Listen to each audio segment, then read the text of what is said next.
feliz de acompañarlos nuevamente. Sumak Punchaucachun Hankunapa. Bienvenidas y bienvenidos estudiantes de todo el Perú.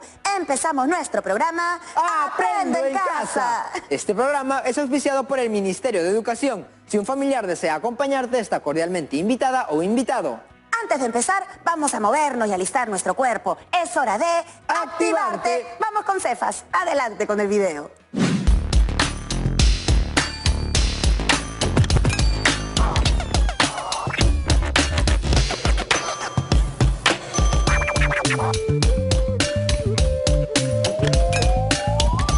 Gracias Junior y Stephanie. Hola chicos de la promo 2020, yo soy Cefas y hoy vamos a mover cosas desde lo que sentimos. Seguramente en estos tiempos has vivido un carrusel de emociones y has pasado de estar muy feliz a estar muy desanimado, a tener mucha energía a tener poca energía. Así que hoy vamos a usar nuestro cuerpo para expresar eso que sentimos y entender que está bien estar bien y que está bien no estar tan bien. Bien, vamos a hacer un calentamiento juntos. Me pongo de pie, cuando yo diga 1 me voy a quedar de pie. Si yo digo 2, flexiono las rodillas, así, ¿ok? Y si digo 3, vamos a cuclillas. Listo, tenemos esos 3 niveles. Ahora yo voy a decir el número y vamos a hacerlo juntos. 1, 2, 3, 3, 2, 1. Excelente. Ahora lo vamos a hacer más rápido. ¿Bien? Escucho el número y me pongo en la posición. 1, 2, 3, 1, 3, 2, 1, 2, 2, 2. Bien. Una vez más, un poco más rápido. Ahora solo lo voy a decir, lo vas a hacer tú en tu casa. 1, 2, 3, 2, 2, 3. Excelente. Date un aplauso ahí donde estás. Ahora vamos a representar una emoción que he vivido o sentido en estos últimos días en cada posición. Por ejemplo, cuando estaba en posición 1 o de pie, voy a recordar cuando estoy feliz, alegre, sonriendo. Cuando estoy en posición 2 y agachado, voy a recordar cuando estoy molesto, ¿sí? Así que de repente, ¿qué postura tiene mi cuerpo cuando estoy molesto? Y en posición 3, cuando estaba de cuclillas, voy a imaginar y recordar cuando estoy triste. Ahora lo vamos a hacer juntos. Bien, entonces estoy en posición 1 y voy a estar feliz. Voy a usar los brazos quizás para agregar y voy a sonreír. Me quedo ahí en posición 1 feliz. Bien, ahora voy a agacharme en posición 2 y voy a estar molesto. Moléstate donde estás, recuerda cuando te molestas. Excelente, ahora vamos a posición 3, voy a estar en cuclillas y voy a estar triste, quizás miro el piso un poco desanimado, desanimada. Bien, vamos a regresar. Entonces hago feliz, molesto, desanimado. Una vez más, feliz, molesto, desanimado. Bien, vamos a cerrar este ejercicio con una última respiración. Inhalamos, grande, por la nariz, aguantamos, eso es. Exhalo por la boca, abriendo los brazos, flexiono las rodillas, recojo, eso es. Te invito a que hagas este ejercicio cada vez que sientas una emoción y no sepas cómo expresarla. Nos vemos en una próxima. Pues presentemos la situación significativa que dice... Como país y en cada una de nuestras familias, siempre hemos afrontado retos, más aún ante la pandemia del año 2020. Ha sido evidente la necesidad de desarrollar e innovar prácticas para proteger la salud integral, el derecho a la educación, el trabajo y la economía familiar y del país, así como la comunicación, la participación ciudadana y la relación del Estado y la comunidad. Por eso es necesario reflexionar sobre esta situación para seguir desarrollándonos a pesar del contexto de incertidumbre, para avanzar en nuestros proyectos de vida y de país. ¿Cómo nos han desafiado los hechos y la experiencia vivida el 2020 y cómo los hemos enfrentado? ¿Qué propuestas tenemos y qué compromisos asumimos para continuar con nuestros proyectos de vida y de país? Este año 2020 ha sido crucial en nuestras vidas. Deja diversos hitos marcados en nuestra existencia y lecciones para futuras generaciones. Muy cierto. Yo me he animado a escribir un diario para narrar todo lo ocurrido en este año, aunque todavía no hayamos podido salir de esta situación. La llegada del COVID-19 nos hizo cambiar nuestra forma de vida, al punto que se le conoce como la nueva normalidad. Espero que puedan llegar las vacunas ya. Este año ha sido muy complicado para muchas familias y ha traído también momentos muy tristes. Pero bueno, a pesar de todo, los peruanos hemos demostrado que podemos sobrevivir y buscamos distintas formas para hacerlo. Heredamos de nuestros ancestros la capacidad de reinventarnos en medio de las peores crisis y de salir adelante a pesar de todo. Creo que todas y todos tenemos mucho que decir y necesitamos un espacio para compartir nuestro desafío y compromiso con un proyecto de vida. Por supuesto, y esto lo haremos con nuestro reto del programa: elaborar una crónica del 2020. Una crónica suena interesante, como las crónicas del Inca Garcilaso de la Vega o las de Felipe Guamán Poma de Ayala. Esta vez haremos nuestras propias crónicas, un poco más actuales. Para ello, primero necesitamos saber qué es una crónica, cuáles son sus características. Para responder, empecemos con el propósito de esta actividad. Leemos una crónica sobre un hito o hecho relevante en el 2020. Muy bien, creo que es hora de llamar a la profesora Julia Enríquez. Bienvenida a Aprendo en Casa, profesora. Hola chicos, gracias. Me siento como en casa con su recibimiento. Un fuerte saludo a todas y todos los estudiantes de quinto de secundaria de todo el país. Gracias, profesora. ¿Qué le parece el propósito del programa de hoy? Es todo un reto. Primero, debemos precisar algunas ideas sobre lo que es una crónica y tenemos la coyuntura que estamos viviendo los peruanos. Todo debe ser registrado para que nuestras generaciones posteriores sepan cómo vivimos en este tiempo y no tengan que repetirlo. Entonces hoy tendremos dos momentos. Conoceremos la estructura y elementos de la crónica y también analizaremos una crónica que se relacione con un hecho relevante que hemos vivido o seguimos viviendo. Así es. En esta actividad iremos reconociendo la crónica a través de la lectura de un texto. Es necesario puntualizar sus elementos básicos. Entonces empecemos con la definición de una crónica. El Centro de Investigación y Documentación Educativa, con sus iniciales CIDE, del Gobierno español, señala lo siguiente.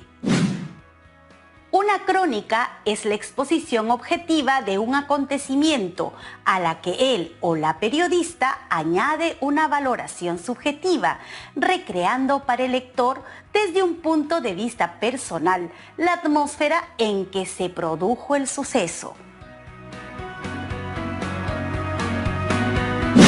Tengo una duda, profesora. ¿A qué se refiere cuando dice exposición objetiva y valoración subjetiva? Una exposición objetiva se refiere a cuando se escribe o redacta en base a un hecho real y se narra tal como ha sucedido sin omitir detalles. Pero también la crónica en su estructura admite la idea u opinión del autor. Es decir, da una valoración subjetiva que complementa la información. Es frecuente la crónica en los periódicos, semanarios locales y programas dominicales, que a menudo nos informan sobre lo que acontece en el día a día. Es cierto, la crónica es muy usada en los noticieros y nos revela el acontecer diario, pero también se complementa con la opinión o comentario del autor. Ahora bien, empecemos con la lectura de nuestra crónica titulada Cuando el virus no es el único enemigo, escrita por Laura Amaya el 28 de abril del 2020 en el diario La República.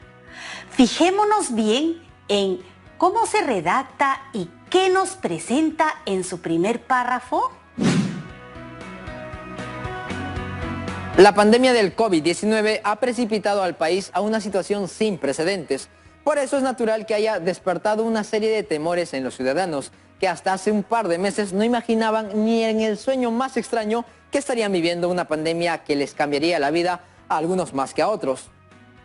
Resulta interesante que el principal temor esté vinculado al posible contagio de un familiar más que al de uno mismo y que en menor medida esté presente la preocupación de ser fuente de contagio para el resto. Aún así, 8 de cada 10 peruanos tienen miedo frente al COVID-19. Lo que antes se veía como un problema lejano, hoy es una realidad. Hospitales desbordados, muertes en ascenso y una curva que parece no aplanarse con los días.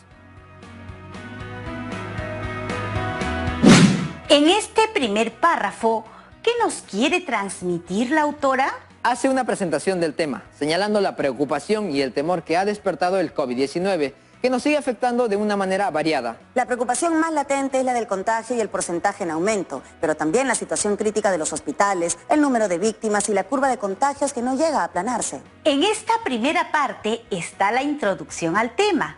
La autora señala la principal preocupación del ciudadano de no contagiarse.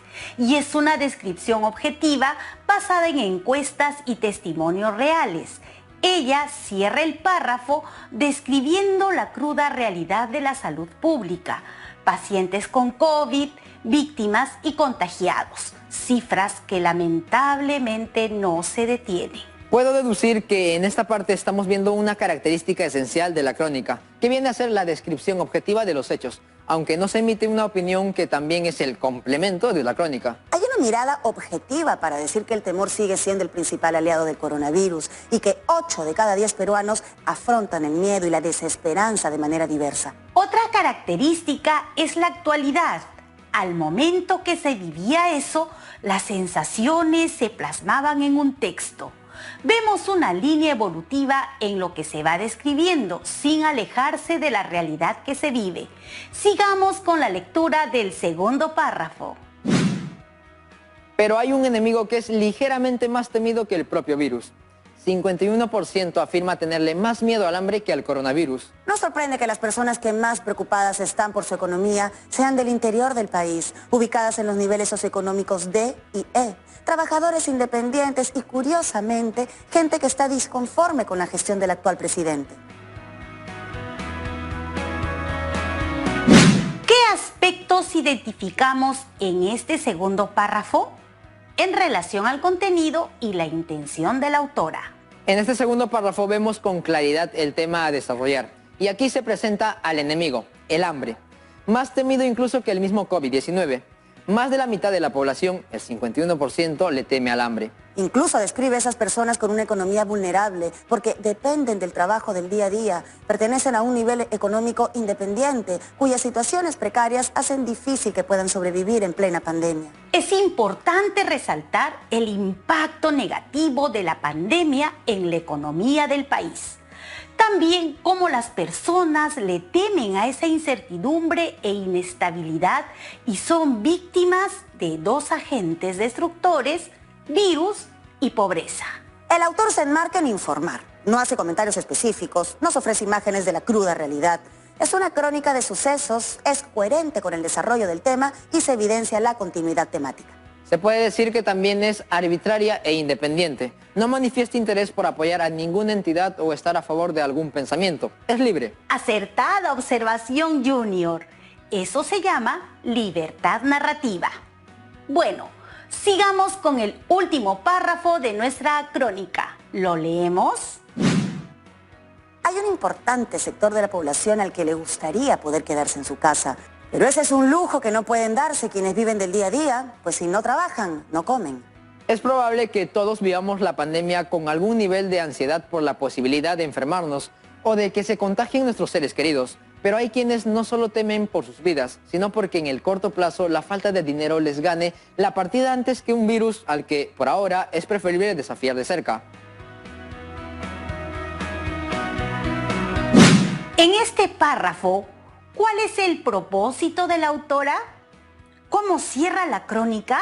Aquí sí vemos un juicio valorativo, de manera implícita y explícita. Se resalta la preocupación de algunos de no poder acatar el confinamiento o el distanciamiento social por tener que salir en busca de alimentos, es decir, a trabajar, a generar ingresos para el hogar. El propósito es dejarnos claro que para algunos el temor más letal es el hambre.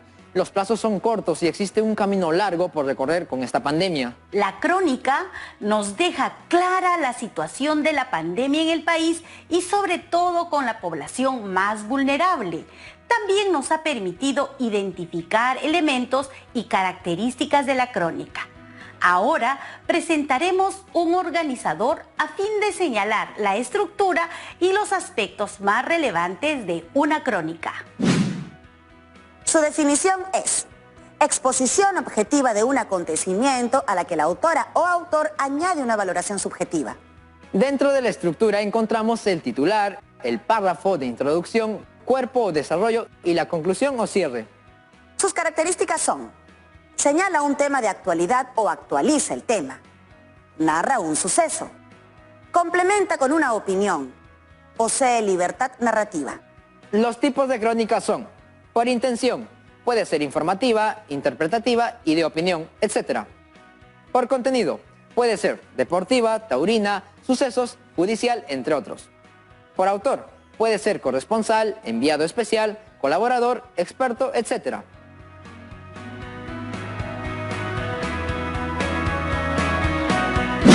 Ahora abordaremos otra crónica para seguir pensando en los hitos que marcaron nuestra historia en la pandemia.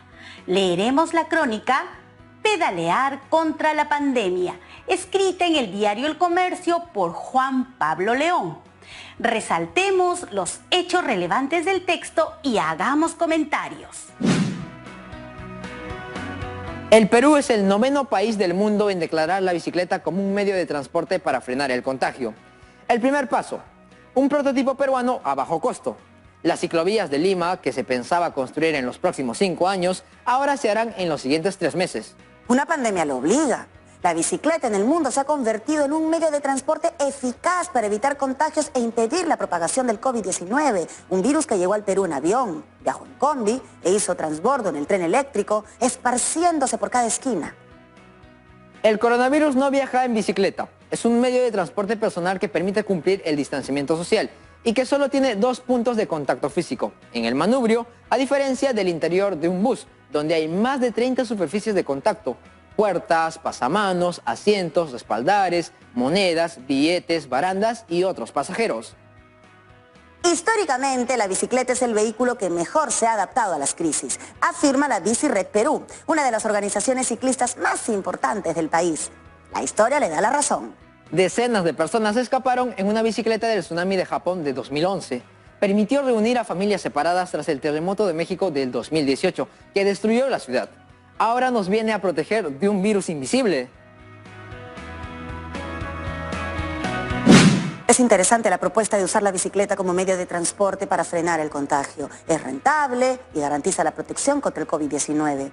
Lo cierto es que se debe acelerar la ejecución de las ciclovías. Cierto, las probabilidades de contagio son mínimas en comparación a las de en una cabina de bus o vehículo, donde existen diversos puntos de contacto y contagio. Está comprobado. Se tiene antecedentes de cómo este medio de transporte ha permitido a muchos librarse de tsunamis y terremotos, y ahora es una propuesta para hacer respetar el distanciamiento social y prevenir el COVID-19. Es una propuesta que nos pone en el 9º lugar de países que proponen utilizar la bicicleta como medio de transporte en plena pandemia.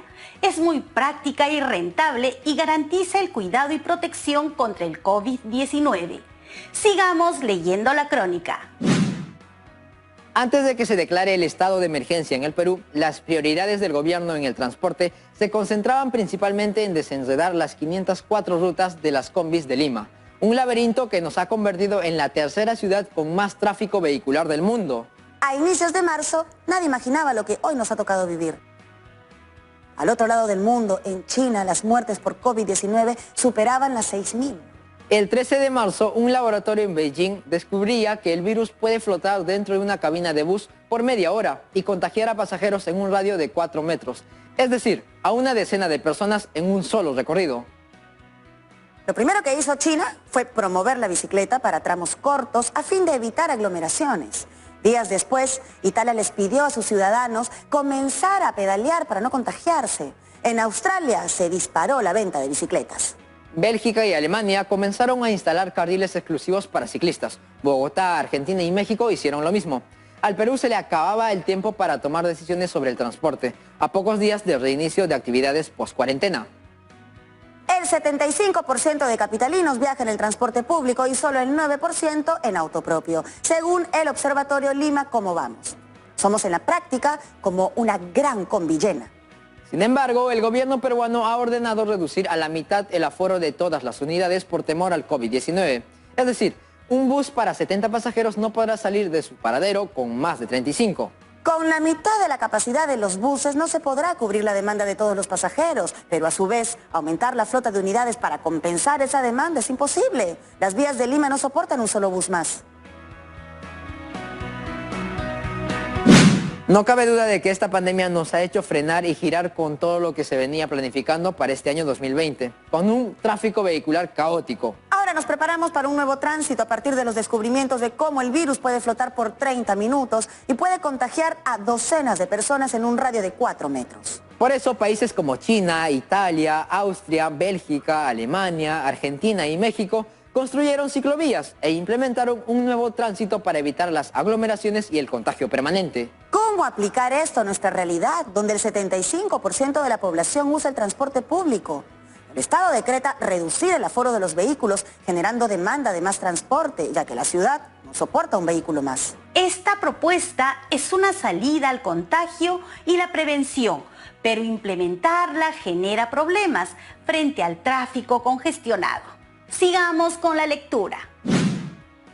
La solución es que un importante porcentaje de personas que realizan viajes cortos se movilicen en una bicicleta, dice María Jara, presidenta de la ATU.